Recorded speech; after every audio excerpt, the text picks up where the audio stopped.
खचफच नभएको भए लिम्पियाधुरा लिपुले कालापानी वा अन्य सीमा सन्दर्भहरू चाहिँ अहिलेसम्ममा समाप्त भइसकेका हुन्थे भन्ने मलाई लाग्छ। बाहिर भन्ने एउटा कुरा, भित्र गर्ने अर्को कुरो, हेपिएको महसुस भइराखेको छ भने वास्तवमा सम्बन्ध सुमधुर हुँदैन। मैले भने तपाईँले केही पनि भन्नु भएन। कहिले त अलिअलि ठाकठुक पनि हुन्छ। 46 सालपछि यस्तो संवादहीनता कुनै पनि विषयमा प्रतिपक्ष त कन्स्टिट्युसनल प्रतिपक्ष भने प्रतिपक्षसँग पनि परामर्श पनि नगर्ने र सबै कुरा गोप्य राखिने र प्रतिपक्षका विरुद्ध जाने खालका कुराहरू त्यस्तो डेमोक्रेसीमा हुँदैन। त्यो संवादहीनताको स्थिति अरू धेरै अहिले म धेरै कुराहरूमा नजाउँ। त्यसकारण तपाईँहरूले जुन उठाउनु भएको छ, पहिले यसको सहमति खालि हामीले शब्दको हिसाबमा मात्रै होइन अथवा हामीले सतहमा मात्रै होइन कि यसको रुट कज कहाँनिर हो, सहमति किन बनिरहेको छैन, किन संवाद भइरहेको छैन। जस्तो प्रधानमन्त्री बाहिर जानभन्दा अगाडि त प्रतिपक्ष लगायत प्रतिपक्षसँग त परामर्श हुन्थ्यो नै, त्यो त अनिवार्य नै कुरा हो। प्रतिपक्ष भनेको चाहिँ नि एउटा वैकल्पिक सरकार हो, एउटा सरकारमा जानका लागि प्रतीक्षा गरिरहेको शक्ति हो भनेर मानिन्छ प्रतिपक्ष। त्योसँग त परामर्श गर्नुपर्छ नै। साथसाथै विज्ञहरूसँग पनि परामर्श गर्ने हाम्रो चलन थियो। हामी जहिले पनि प्रधानमन्त्री बाहिर जान्छ भने युएनमा जानभन्दा अगाडि, अरू त्यस्तो फोरममा जानभन्दा अगाडि अथवा कुनै देशहरूको भ्रमण गर्नभन्दा अगाडि किन जाँदैछ, के गर्न जाँदैछ, अब के गर्छ, त्यहाँ गएर के गर्छ, के गर्ने उद्देश्य छ भन्ने कुराहरूमा छलफल गर्थ्यो र कसरी जाउँ, के गरौँ भन्ने परामर्श पनि दिन्थ्यो। यो क्रम तपाईँहरूले महसुस गर्ने भएको होला जस्तो लाग्छ। यो एउटा अलिक गम्भीर कुरा हो। तर अहिले मैले खालि बाइ द वे भनेको मात्रै होइन, भनेको मात्रै हो कि बाइ द वे भनेको मात्रै हो। यसमा मेरो खासै डिमान्डको हिसाबले त्यो केही मेरो त्यस्तो डिमान्ड होइन कि प्रतिपक्षसँग वार्ता गर्नुहोस्, के गर्नुहोस्, होइन। नगरिकन चल्छ भने चलाउनुहोस् न। के भयो, डेमोक्रेसीको नयाँ डेफिनेसन गर्नुहुन्छ, सहमतिको नयाँ डेफिनेसन गर्नुहुन्छ, त्यो पनि ठिक छ नि। यो देश त हाम्रो पो अलिकति छोटो आयो होला त, देशको त अलिक लामै होला नि यदि कसैले भत्काउन बिगार्न सकेन भने। तर मलाई जहाँसम्म लाग्छ भत्काउन बिगार्न सकिहाल्ने स्थिति छैन। अहिलेकै सन्दर्भ पनि हामीले हेऱ्यौँ, अहिलेकै सन्दर्भमा पनि नेपालमा राष्ट्रियता सुदृढ छ र नेपाली जनतामा राष्ट्रिय भावना सुदृढ छ। त्यसकारण यताउता गरिहाल्छु भनेर पनि त्यो हुनेवाला छैन। यसमा मैले देखेको सहमतिका साथ त्यति बेला अगाडि जान सकिन्छ जति बेला पहिलो त राष्ट्रिय हितमा हामी सबै केन्द्रित हुन्छौँ। हाम्रो बाह्य सम्बन्धहरूको सञ्चालन राष्ट्रिय हितमा केन्द्रित भएर हुन्छ भन्ने कुरा हामीले ठान्यौँ भने हाम्रो भू राजनीतिक स्थितिमा राष्ट्रिय हित कसरी रक्षा हुन सक्छ, कुन नीति अपनाउनुपर्छ, ती कुरा हामीले ध्यान दिन सक्यौँ भने र हामीले म के भन्न चाहन्छु भने एउटा मैले अस्ति पार्लियामेन्टमा बोल्दाखेरि पनि भनेको थिएँ कि हामी हाम्रा छिमेकीहरूसँग भरपर्दो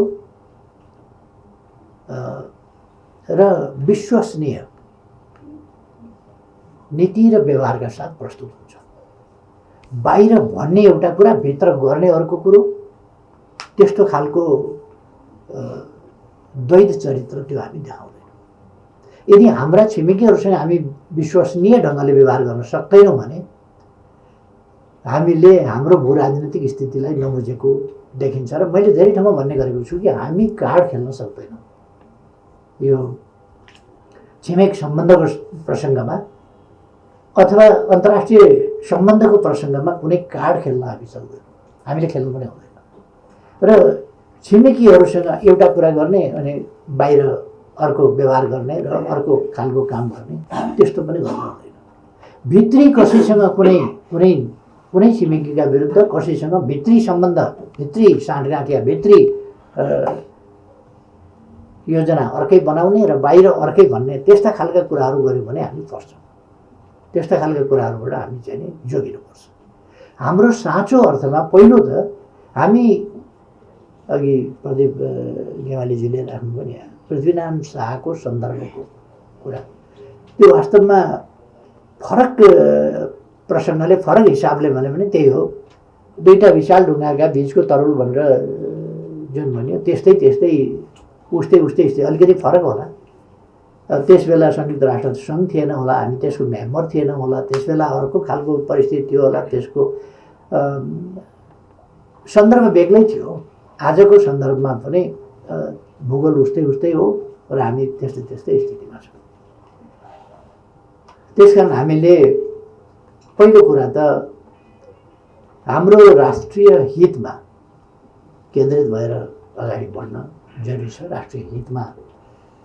राष्ट्रिय हितलाई हेर्दा हामीले भन्ने गरेका छौँ, राष्ट्रिय हित हेर्दा हामीले मात्रै होइन सबैले जोसुकैले पनि न्यायोचित र अन्तर्राष्ट्रिय उत्तरदायित्व, स्वाभाविक रूपमा प्राकृतिक हिसाबले आइपर्ने अन्तर्राष्ट्रिय उत्तरदायित्व र हामी संयुक्त राष्ट्र सङ्घले दिएको उत्तरदायित्व होला, नामले दिएको उत्तरदायित्व होला, सार्कले दिएको होला, बिमस्टेकले दिएको होला, अथवा BBILले दिएको होला, अथवा अरू अन्तर्राष्ट्रिय संयुक्त राष्ट्र सङ्घ अन्तर्गतका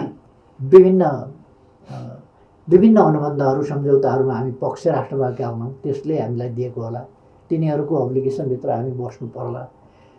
त्यसर्थ हामीले राष्ट्रिय हित मात्रै भन्न सक्दैनौँ र कसैले पनि राष्ट्रिय हित मात्रै भन्दैन। राष्ट्रिय हित मात्रै भन्यो भने घनघोर अन्यायपूर्ण नीति पनि तय हुन सक्छ। त्यसकारण राष्ट्रिय हितको मात्रै कुरा होइन, न्यायोचित राष्ट्रिय हित हामीले वा अरू कसैले, साना वा ठुला देशले, जसले पनि न्यायोचित राष्ट्रिय हित हेर्न पर्ने हुन्छ। अब हामी जस्तो देशले हेर्दा हाम्रो राष्ट्रिय हित, न्यायोचित राष्ट्रिय हितको रक्षा र सम्वर्धन गर्नुपर्छ। राष्ट्रिय हित भनेको एउटा हाम्रो सार्वभौम सत्ताको सुरक्षा संरक्षण। त्यो राष्ट्रिय सार्वभौम सत्ताको सुरक्षा र संरक्षण त्यो कसरी हुन्छ, त्यसको खास अर्थ सहित हामीले त्यसलाई अंगीकार गर्नुपर्छ। हामी सोभरेन छौँ, हामी स्वाधीन छौँ, हामी आफ्ना आन्तरिक वा बाह्य नीति निर्णयहरू गर्न स्वतन्त्र छौँ, कसैबाट शासित होइन, स्वाधीन छौँ र हाम्रा राष्ट्रिय जेन्युन राष्ट्रिय हितहरूको हामी रक्षा गर्छौँ। अब यहाँ रक्षाको प्रश्न आउँदा चाहिँ हामीले यी सबै कुराहरूमा अलिक सावधानी साथ नै रक्षा गर्नुपर्ने हुन्छ। रक्षा भनेको यसै होइन कि अनेक पक्षहरू त्यसभित्र चाहिँ अन्तर्निहित हुन्छन्, सन्तुलनका पक्षहरू होलान्, अनेक कुराहरू त्यसभित्र हुन्छन्। त्यसमा अहिले म धेरै डिटेल भन्न जाऊँ। हामीले सोभरेन इक्वालिटीको कुरा गरेका छौँ। यो सोभरेन इक्वालिटी पहिले पनि हामीले भन्दाखेरि भनिसकेका छौँ कि देशको आकार सानो ठुलो हुनसक्छ,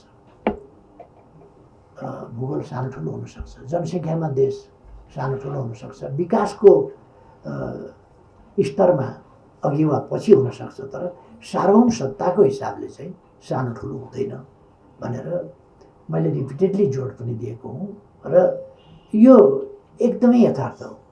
राष्ट्रहरूको सन्दर्भमा, राष्ट्रहरूले व्यवहार गर्ने सन्दर्भमा न्यायोचित कुरा यही हो।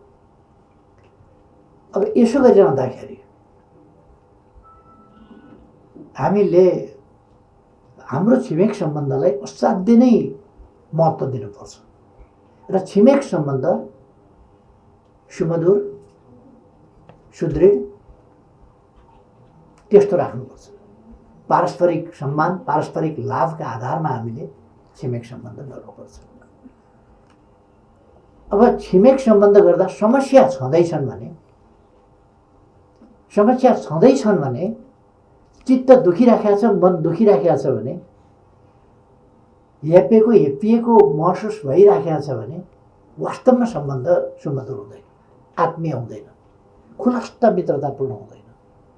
मित्रतापूर्ण मैले हाम्रा छिमेकीहरूसँग उच्च स्तरमा संवाद गर्दा यी कुराहरू राखेँ। यदि हाम्रा बीचमा अलिकति पनि अमिलोपन चिसोपन रह्यो, भन्न नसक्ने बोल्न नसक्ने अवस्था रह्यो भने मित्रता कसरी हुन्छ? हामी एक आपसमा बोल्न नसक्ने भन्न नसक्ने अवस्थामा छौँ तर मित्रताका कुरा गर्छौँ भने एउटाले दपेट्छ अर्को दपेटिन्छ भन्न सक्दैन भने त्यहाँ वास्तविक मित्रता कसरी हुन्छ? त्यसकारण हामीले हाम्रा बीचमा समस्या छन् भने ती समस्या समाधान गर्नुपर्छ अनि वास्तविक मित्रता त्यसपछि हुन्छ। र 21औं शताब्दीमा हामीले समस्याहरू भन्न नसकेर बोल्न नसकेर वा सरकारमा बस्नेहरूले आफ्ना सत्ता स्वार्थहरूलाई केन्द्रभागमा राखेर राष्ट्रिय हितहरूको प्रश्नमा सौदाबाजी गर्नु हुँदैन। कुनै प्रकारको प्रत्यक्ष परोक्ष कुनै पनि प्रकारको सौदाबाजी गर्नु हुँदैन। राष्ट्रिय हितको पक्षमा उभिनुपर्छ। त्यसको तरिका होला परिमार्जित तरिका चाहिन्छ, कौशलतापूर्ण तरिका चाहिन्छ, तर खुलस्त पनि हुनुपर्छ। भन्न खोजेको कुरो नबुझिने गरी प्रस्तुत गरेर के अर्थ हुन्छ? मैले भने तपाईँले केही पनि भन्नु भएन। तपाईँसँग मलाई चित्त बुझेको छैन, चित्त नबुझेको कुरो मैले आधा घन्टा लगाएर तपाईँलाई भने चित्त बुझेको छैन, तर केमा चित्त बुझेन तपाईँले थाहा पाउनु भएन भने के काम लाग्छ? त्यस कारण तपाईँले बुझ्ने गरी मैले भन्नु पर्यो यो कुरामा मलाई चित्त बुझेन, त्यो खुलस्त भन्नु पर्यो। यो कुनै झगडाका लागि होइन, मनमुटावका लागि होइन। कुनै मनमुटाव चिसोपन केही छ भने पनि त्यो नरहोस्, त्यसलाई प्रकट गर्ने एकपल्टका लागि र सधैँका लागि अन्तिम पटकका लागि टेबलमा राखौँ, छलफल गरौँ। विषय यस्ता छन्, यी कुनै ठुला कुरा होइन, यहाँ कुनै एकदमै विशाल विषय के पनि छैन, साना कुरा छन्। यस्ता साना कुराहरूलाई हामीले भन्न नसक्ने, कुरा नउठाउने, टेबलमा कुरा नगर्ने अनि छलफलमा नल्याउने, स्टेटमेन्टमा उल्लेख नगर्ने दुनियाँलाई थाहा छ, दुनियाँलाई थाहा छ विषय, तर हामी बोल्दैनौँ भने दुनियाँले के देख्छ भन्दा थाहा छ बोल्दैन भनेपछि त्यो हाम्रो कमजोरी हुन्छ। त्यसकारण हामीले सानातिना सीमाका समस्या होलान्, कुनै ठुलो ठुलो भूभागका कुराहरू त्यस्तो पनि छैन, सानातिना छन्। र इतिहासले फेरि उहिलेका हामी यहाँ पुगेका थियौँ भनेर पनि दाबी गरेका छैन। हामी इतिहासमा यहाँ पुगेका थियौँ वहाँ पुगेका थियौँ भन्ने दाबी पनि होइन। हामीले मानेका सन्धि सम्झौताहरूले तय गरेका सीमालाई हामीले मानेर र यदि हामीले लिम्पियादुरा लिम्बुले कालापानीको कुरा गर्ने हो भने सुगौली सन्धिपछि 146 वर्ष हामीले भोगचलन गरेको भूभाग हो। 146 वर्ष हामीले भोगचलन गऱ्यौँ। त्यसपछि एउटा समय सन्दर्भमा हाम्रो कालापानीमा भारतीय फौज आएर बस्यो र 60 वर्षदेखि भारतीय फौज छ। कालापानीमा भारतीय फौज भएको हुनाले त्यसभन्दा उता लिपुलेक र लिम्पियाधुराको साइडमा हामी प्रवेशै गर्न पाएनौँ। यो बिल्कुल यथार्थ हो। अहिले मैले भनिनँ भने पनि अहिले नेपालीले भन्न सक्दैनन् भने पनि अलिक पछि नेपालीले भन्नेछन्, भन्छन् भन्नै पर्छ। र यस्तो समस्या 146 वर्ष सुगौली सन्धिमा हामीले दुई पक्षीय जो सबैले मानेको कुरा छ नि सुगौली सन्धि त यसबाट हामीले प्राप्त गरेको भनेपछि यसलाई हामीले अर्ग्यालाइ गर्यौँ कि भन्ने ठान्नुपर्ने कुनै आवश्यकता छैन। अनि कहिले पनि नउठाउने, कसैले पनि नबोल्ने। अनि हाम्रो भौगोलिक अखण्डता, हाम्रो सीमा सम्बन्धी प्रश्न, हाम्रो सीमा यो हो, छलफल गरौँ, कुरा गरौँ र यसलाई टुङ्ग्यौँ। यो हाम्रो भूभाग चाहिँ हामीलाई फिर्ता चाहियो भन्ने कुरा कुनै अर्ग्यालाइ होइन, यो सम्बन्ध बिगार्ने कुरा पनि होइन। यस्ता कुराहरू छन् केही अब व्यापार स्यापार आदि इत्यादिका यस्तो उस्तो सानातिना कुराहरू भइराख्छन्, ती वार्ता भइराख्छन्, एग्रिमेन्टहरू नवीकृत भइराख्छन्, यो त भइराख्छ। त्यो जस्तै मिलेका छिमेकीका बिचमा पनि या मिलेकै परिवारका बिचमा पनि त छलफल यस्ता कुरा त भइराख्छन् नि। कहिले कहिले त अलिअलि ठाकठुक पनि हुन्छ। यो धेरै ठुलो कुरो होइन, त्यसलाई सम्बन्ध बिग्रिएको पनि भन्न मिल्दैन। तर सम्बन्धलाई साँच्चै सुधार्नका निम्ति हामीले यस्ता कुराहरूमा चाहिँ नि अब समय भएको छ, सच्याउनुपर्छ र खुलस्त वार्ता गर्नुपर्छ। नेपालको राजनीतिक खचफच नभएको भए लिम्पियाधुरा लिपुलेक कालापानी वा अन्य सीमा सन्दर्भहरू चाहिँ अहिलेसम्ममा समाप्त भइसकेका हुन्थे भन्ने मलाई लाग्छ। किनभने मैले खुलस्त छलफल गरेको थिएँ र यो मित्रता सुदृढ गर्न र अगाडि बढाउनका लागि हो। मित्रता सुदृढ गर्ने र अगाडि बढाउने सन्दर्भमा यो हाम्रो भौगोलिक अखण्डताको प्रश्न, हाम्रो सीमा सम्बन्धी प्रश्न एउटा व्यवधानको रूपमा छ। त्यसकारण यसलाई लुकाउने कुरा होइन, देखाएर भन्ने कुरा छ र तपाईँहरूसँग छलफल गरेर टुङ्ग्याउने कुरा छ भन्ने जस्ता कुराहरू कुनै अनुचित कुरा होइनन्।